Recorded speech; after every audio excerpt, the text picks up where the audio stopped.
अगले साधक का नाम है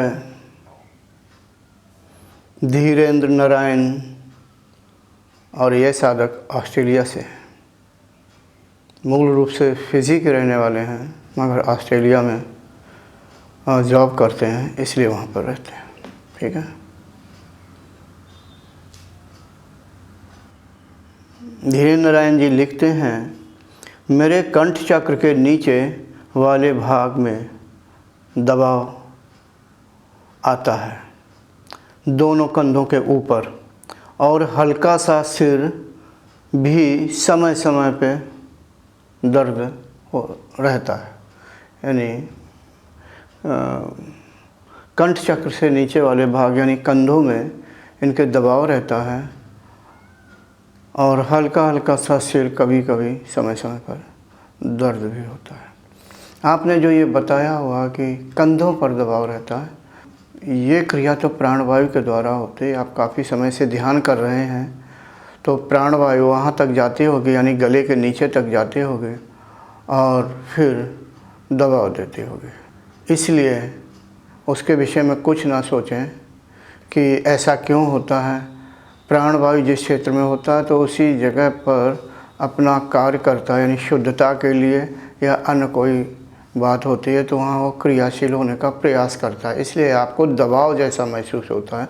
जब आप ध्यान में बैठते हैं तो शरीर के निचले भाग में जो प्राण भरा होता है ऊपर की ओर जाते होंगे और वो दबाव देते होंगे कंधों के आसपास, यानी इस क्षेत्र में। ऐसा कहें कि हृदय चक्र और कंठ चक्र के बीच में दबाव बनता होगा। कोई बात नहीं, आप अभ्यास का समय थोड़ा और बढ़ा दें, प्राणायाम भी आप थोड़ा ज़्यादा करने लगें ताकि आपके अंदर थोड़ी शुद्धता और बढ़े।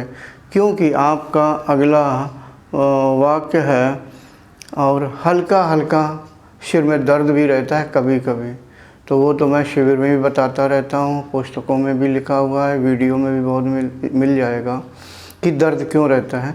सिर के अंदर जो सुषुप्त सूक्ष्म कोशिकाएँ और नाड़ियाँ होती हैं वो धीरे धीरे प्राण अपना दबाव दे दे के वहाँ को खोलने का प्रयास करता है। उसके अंदर जो अवरुद्धता होती है उसको बाहर निकालते हैं, अर्थात तमोगुण जो भरा होता है उसको बाहर निकाल के और उन सूक्ष्म कोशिकाओं या नाड़ियों को शुद्ध बनाने का प्रयास करती हैं। जब ये क्रिया हो रही होती है तो साधक को ऐसा लगता है कि हमारा सिर दर्द हो रहा है। कभी कभी किसी साधक को तो सिर में बहुत दर्द जैसा महसूस होता है थोड़े समय के लिए।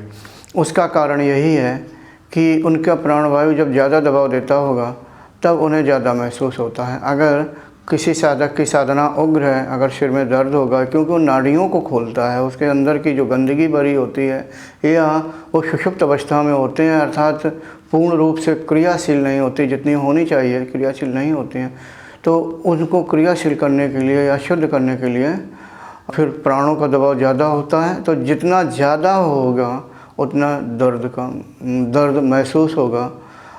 ऐसा मतलब ये नहीं कह सकते हैं लो ध्यान करता हूँ तो अब हम दर्द भी सहें, हम ऐसा क्यों करें। नहीं, आपका शरीर शुद्ध हो रहा है तो ये दर्द सहना होगा। कभी कभी साधक को ऐसा भी लगता है कि सिर उसका भारी होने लगा या भारी भारी रहता है। कभी कभी ध्यान के अतिरिक्त भी आप ध्यान नहीं कर रहे हैं, आप ऑफिस में बैठे हुए अपना काम कर रहे हैं, मार्केट का काम कर रहे हैं, यानी जा रहे हैं, रास्ते में जा रहे हैं, हो सकता है कि आपके सिर में भारीपन या दर्द रहे।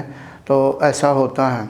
अगर ज़्यादा दर्द हो तो आप डॉक्टरी सलाह ले करके कोई दर्द निवारक दवा ले सकते हैं। वैसे कोशिश ये करनी चाहिए, आपका मतलब किसी साधक को अगर अधिक दर्द हो जाता है तो डॉक्टरी राय ले लेनी चाहिए। हालांकि वो आपको बता देंगे कि कौन सी दर्द निवारक दवा हो। ऐसे पैरासीटामोल से भी थोड़ा आराम मिल जाता है। लेकिन साधकों में थोड़ा इसमें एक और बात बताना चाहूँगा, कोशिश करिए कि आपको दर्द निवारक दवा ना लेनी पड़े। मैं वो ये उनके लिए कहता हूँ जो जिनका ये कहना होता है कि मेरे सिर में बहुत दर्द होता है और कुछ ज़्यादा ही होता है तो मुझे तकलीफ़ होती है। तो वास्तविकता यह है कि आपकी अधिक साधना, तीव्र साधना होने के कारण ऐसा होता है। तो आप इसको नकारात्मक ना लें बल्कि सकारात्मक लें। हाँ, जो इससे संबंधित यानी अभ्यास से संबंधित है। इसका मतलब ये नहीं कि आपको किसी प्रकार का रोग है या अन्य किसी कारण से आपके सिर में दर्द हो रहा है तो आप अपनी डॉक्टरी सलाह लीजिए और जैसा डॉक्टर कहे वैसा आप करिए। धीरेन्द्र जी, आपका प्रश्न का उत्तर हो गया। आप ध्यान करते रहें, खूब करते रहें, क्योंकि आप जब शिविर होता है तो ऑस्ट्रेलिया से ज़रूर आते हैं, इतनी दूर से आते हैं। कोशिश करें आप ज़्यादा से ज़्यादा ध्यान करें ताकि आपको लाभ मिल सके।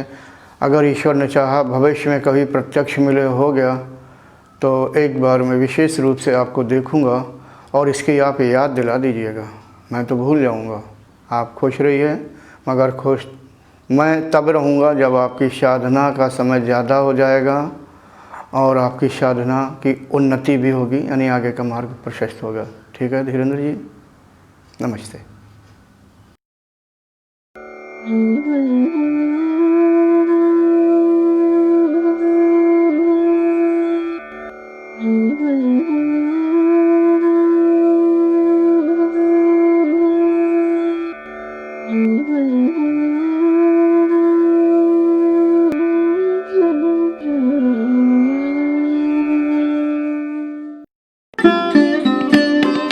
Thanks for watching. Remember to like, comment and subscribe.